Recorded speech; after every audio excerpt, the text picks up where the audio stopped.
Hi, my name is Shannon Dion. I'm happy to be here.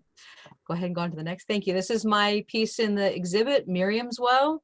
The inspiration for this came about from stories of Jewish tradition that said Prophet Miriam had such faith in God and love for her people that when they wandered in the desert, a well of water followed them. And so my what if is, what if it was Miriam's pitcher that was the source of that water? Next, please. So I started with the vase, the pitcher. The picture on the left shows you that sometimes it's trial and error. I thought I had the right dimensions and they were way too big. Ended up cutting it down to the one on the right to get the right size. And so it went together. It's fabric and Timtex. Next picture, please.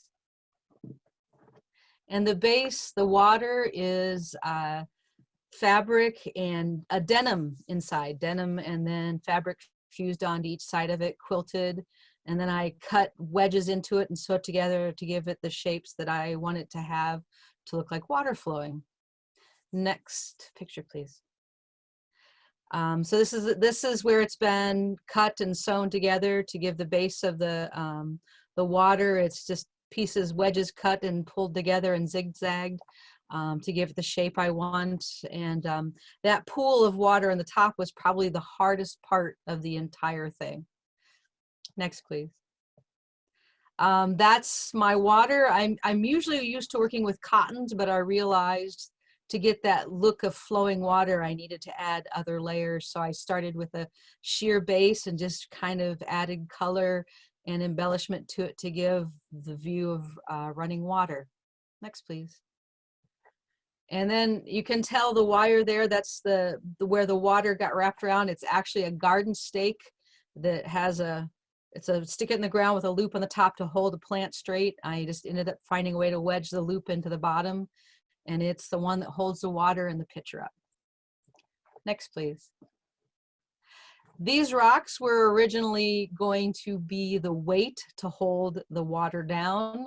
I went out and grabbed rocks out of my yard, covered them with batting and fabric and did some embroidery on them. They ended up not being heavy enough, so I had to find something else. So next picture, please. I at least had to give them their own home. So I had to make a bowl for them. So they didn't become the weights, but they were still pretty. So I had to do something for them. Next picture, please. My current passion right now are pomegranates. The three on the left are three-dimensional that I actually built the base off a regular pomegranate, drew out the shape of it, and it was a lot of trial and error, but it was a lot of fun. And the little quilt on the right is kind of a beginning of a series working with pomegranates in it just to kind of start pushing myself a little bit more. Next, please.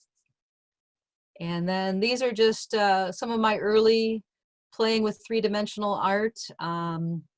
I had found a wonderful book by Linda Johansson that kind of showed how to get started, and I just kind of took that and went from there.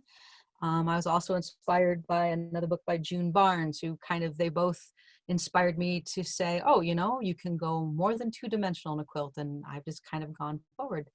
Thank you very much.